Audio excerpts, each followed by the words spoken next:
बारिश का मौसम शुरू होने से पहले अपने बकरे व बकरियों को ये टीका और ये दवाइयाँ आप अपने बकरे बकरियों को दे लें। यदि आप अपने बकरे बकरियों को बीमारियों से बचाना है, आप उन्हें मोटा तगड़ा करना है, या यदि आपकी प्रेग्नेंट बकरियां हैं उनको अबॉर्शन से बचाना है, या कई तरह की जो दिक्कतें हैं वह आपके बकरे बकरियों में देखने को न मिले, तो आज की वीडियो के अंदर मैं पूरी डिटेल से बताऊंगा कि बारिश का मौसम शुरू होने से पहले यदि आप ये सावधानी अपने बकरे बकरियों या भेड़ में कर लेते हैं तो आप उन्हें सेफ रख सकते हैं। अन्यथा आपको पता है कि बारिश के मौसम में सबसे ज़्यादा बीमारियां भेड़ बकरियों में देखने को मिलती हैं और सबसे ज़्यादा नुकसान है भेड़ पालक है, बकरी पालक है, उनको उठाना पड़ता है, क्योंकि उस तरह के वेदर के अंदर कई तरह की जो बैक्टीरियल, वायरल या अदर जो इन्फेक्टेड जो पशु हैं, जो आपकी बकरियां हैं वह होती हैं और वहाँ पर कई तरह की बीमारियां देखने को मिल सकती हैं। तो वीडियो जरूर लंबी होगी, लेकिन स्किप करके में देखना, पूरा देखना। जितने भी जो भेड़ पालक हैं, बकरी पालक हैं, इस चैनल पर भी नए आए हैं या पहली बार जुड़े हैं तो पहली बार चैनल को सब्सक्राइब कर लें, साथ में बेल आइकन और ऑल वाला ऑप्शन दबाएं। आपको पता है कि चैनल पर सही, सटीक और साइंटिफिक मेथड से आपको जानकारी दी जाती है ताकि आपकी भेड़ बकरियों में किसी भी तरह का कोई भी नुकसान देखने को ना मिले।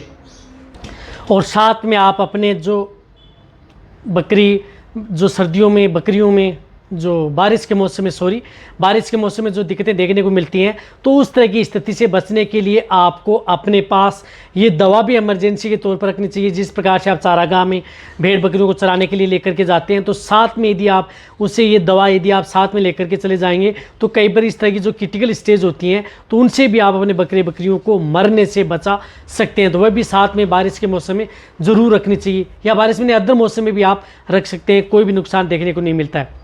देखो, बारिश के मौसम में सबसे ज़्यादातर दिक्कतें देखने को मिलती हैं, तो इसके बचाव के लिए आप अपने एक बकरे बकरियों की अब डीवर्मिंग स्टार्ट कर दें। यानी डीवर्मिंग आप अपने बकरे बकरियों की कर लें, यानी उसे पेट के कीड़े मारने की दवा है वह उन्हें अब दे दें यदि आपको बीमारियों से बचाना है। तो अब यदि आपकी जैसे उदाहरण के तौर पर यदि बकरियां प्रेग्नेंट नहीं है या भी नहीं है तो आप इसे एल्बोमार दे सकते हैं, जिसके अंदर साल्ट है एल्बिंडाजोल। और यदि बकरियां प्रेग्नेंट है या भी नहीं तो उस स्थिति में आप जिस प्रकार से आईटेक, आयरमेक्टिन साल्ट की आती हैं ये भी दे सकते हैं, नेलजान का भी उपयोग कर सकते हैं, क्लोजासेंटल का भी आप उपयोग कर सकते हैं। कहने का मतलब है कि इनमें से कोई भी दवा है उनका आप उपयोग कर सकते हैं जो बारिश के मौसम में। रही बात जो इन दवाओं की जो डोज होती है 1 ml पर 3 kg बॉडी वेट जो ये भेड़ बकरियों को देनी है। क्लोजासेंटल है उसकी डोज अलग होती है, वो नहीं है जो अदर बताइए मैंने इसमें। तो 1 ml जिस प्रकार से 10 kg का है तो उन्हें आप 3 ml दे सकते हैं।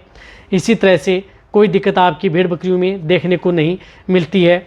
इसी तरह से 15 kg का 5 ml, 30 kg का है तो वहाँ पर 10 ml ये भेड़ बकरियों को सभी के, चाहे भेड़ बकरी के बच्चे हों या सभी को, आप ये डीवर्मिंग यानी पेट के कीड़े मारने की दवा अब बारिश का मौसम शुरू होने से पहले ही आप अपनी बकरियों को दे दें। अन्यथा इंटरनल पैरासाइट की वजह से सबसे ज़्यादातर बकरियों में दिक्कतें देखने को मिलती हैं, उसकी वजह से बकरियां सबसे ज़्यादा बीमार होती हैं और उसी की वजह से बहुत तरह के रोग देखने को मिलते हैं। तो सबसे मेन बीमारी से बचाना है जो बताते हैं 100 रोगों की एक दवा डीवर्मिंग, आप अपनी भेड़ बकरियों के करवा लें, सबसे अच्छा और बेस्ट रिजल्ट देखने को मिलेगा। यदि आपने नहीं करवाई है, यदि आपको 2 महीने हो गए हैं, गर्मी स्टार्ट ही उस समय करवाई थी, 2 महीने बीत चुके हैं, तो फिर भी आप उनकी डीवर्मिंग करा सकते हैं। कहने का मतलब है कि 2 महीने बाद में। और फिर आप जिस प्रकार से बारिश का मौसम जुलाई है, अगस्त है, सितंबर है, उसके बाद में बीत जाता है, तो वहाँ पर आप जैसे बारिश का मौसम जाता है तो उसके बाद में एक बार और उनकी डीवर्मिंग करा दें।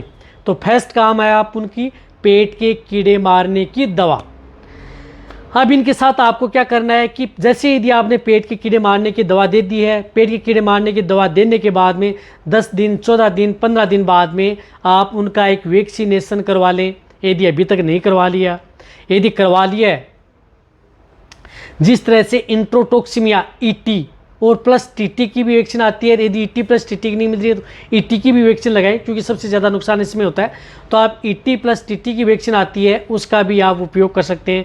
उसकी डोज होती है 2 ml सब कट, यानी 2 ml आपको सब कट ये ईटी प्लस टीटी की वैक्सीन है वह अपनी भेड़ बकरियों में लगवा लेनी चाहिए। सभी भेड़ बकरियों में, जो बकरे बकरियाँ 3 महीने से बड़े हैं उन सभी में आपको ये वैक्सीनेशन यानी टीकाकरण ज़रूर करवाना है, नहीं तो आपकी भेड़ बकरियों में बड़ी बीमारियां देखने को मिल सकती हैं।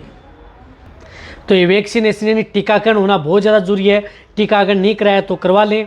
ये एक बार टीकाकरण करवाने के बाद में आप इसकी 15-20 दिन बाद में एक बूस्टर डोज भी लगा सकते हैं। यदि बूस्टर डोज ले लेते हैं तब आपको क्या करना होता है कि हर 12 महीने में यानी हर साल बाद में आप इस इंजेक्शन को रिपीट कर सकते हैं। बूस्टर नहीं होती है तो आपको हर 6 महीने में बाद में साल में 2 बार आप इसका टीकाकरण अपनी भेड़ बकरियों में कराना होता है। तो एक तो ET+TT इंट्रोटॉक्सिमिया की वजह से कई बार क्या होता है कि इसकी वजह से भेड़ बकरियों में यदि आप डिवर्मिंग नहीं कराते हैं, ET+TT की वैक्सीन नहीं लगाते हैं, तो उसकी वजह से भेड़ बकरियों में जिस प्रकार से चारागाह में जाती हैं, मिट्टी खाती हैं, घास के साथ छोटा घास होता है, मिट्टी भी चली जाती है, जिससे भेड़ बकरियों को डायरिया होता है, दस्त होता है, लीवर कमज़ोर हो जाती है। उसकी वजह से आपकी भेड़ बकरियों में जो टॉक्सिटी बॉडी में पैदा हो जाती हैं, आर्द्रता के अंदर उसके बैक्टीरिया हैं वह सक्रिय हो जाते हैं, तो वहाँ पर दिक्कतें पैदा हो सकती हैं। तो उनसे बचाने के लिए एक ही उपाय है आपका इनका वैक्सीनेशन करना और एक टीकाकरण करना। इसी तरह से यदि आपको उससे बचाव के लिए आप जिस तरह से आप FMD खुरपका मुंहपका रोग है, HS है, इस तरह की वैक्सीन का भी आप उपयोग कर सकते हैं, वह भी आप लगवा सकते हैं अपनी भेड़ बकरियों में, जिससे कि आपकी भेड़ बकरियां सेफ रहें। वह टीकाकरण यानी ये 2 तरह की टीकाकरण, यानी एक तो खुरपका मुंहपका रोग की बीमारी का है या HS गलघोटू रोग का है, एक आपको जो मैंने बताया कि जो फड़किया रोग है। इस तरह की 2 वैक्सीनेशन यदि आप अपनी भेड़ बकरियों को बारिश होने से पहले करा लेते हैं या बारिश में भी आप करवा सकते हैं जिस प्रकार से, लेकिन बारिश होने से पहले तो ET+TT हो जानी चाहिए, लेकिन जो FMD है, HS है, वह बारिश में भी आप करवा सकते हैं क्योंकि उसके बाद में बीमारियाँ देखने को मिलती हैं। और जो ये मैंने आपको बताया, साथ साथ में आपको क्या रखना है कि साथ में आपको जिस प्रकार से एक तो एक्टिवेट चारकोल आती है, कोलैल अपने पास ज़रूर रखनी चाहिए बारिश के मौसम के अंदर। ये क्या करती है, किसी भी तरह का यदि पेट में अफारा आ गया, गैस बन गई, पॉइजनिंग की शिकायत हो गई, डाइजेशन सही नहीं हो रहा है, खाने पीने से संबंधित कोई दिक्कत हो गई है, तो वहाँ पर यानी 100 बीमारियों में एक दवा है कोलैल एक्टिवेट चारकोल। 1 ml पर kg आप इसका दे सकते हैं। किसी भी तरह की दिक्कत है खाने पीने से संबंधित, पॉइजनिंग से, डायरिया, दस्त से, सभी में आप इसका उपयोग कर सकते हैं। तो ये आपको ज़रूर इसकी डोज 1 ml पर kg बॉडी वेट होती है, तो ये अपने पास ज़रूर इस तरह के मौसम में एनी टाइम अपने पास रहनी चाहिए। अन्यथा कई बार बकरियों देखा होगा कि पॉइजनिंग की शिकायत होती है, आफरा आता है, बकरियों की डेथ हो जाती है। जब भी शिकायत देखने को मिले तुरंत आप अपनी बकरियों को ये पिला दें ताकि आपकी बकरियां बच सकें। इसके साथ साथ आपको एक जो बायोबूस्ट बोनस आती है वह भी आप अपनी भेड़ बकरियों में जिस प्रकार से इस तरह के वेदर के अंदर ज़रूर या सभी तरह के वेदर में रखनी चाहिए, ताकि जब भी भेड़ बकरियां खाना पीना नहीं कर रही हैं, सुस्त हैं, तो वहाँ पर आप ये लाइव ईस्ट वाली, इसके अंदर लीवर भी एक्सट्रेट होता है ताकि ये लीवर को भी मजबूत करती हैं, और इसके अंदर लाइव ईस्ट होते हैं जो रूमन में माइक्रोफ्लोरा की संख्या को बढ़ाते हैं।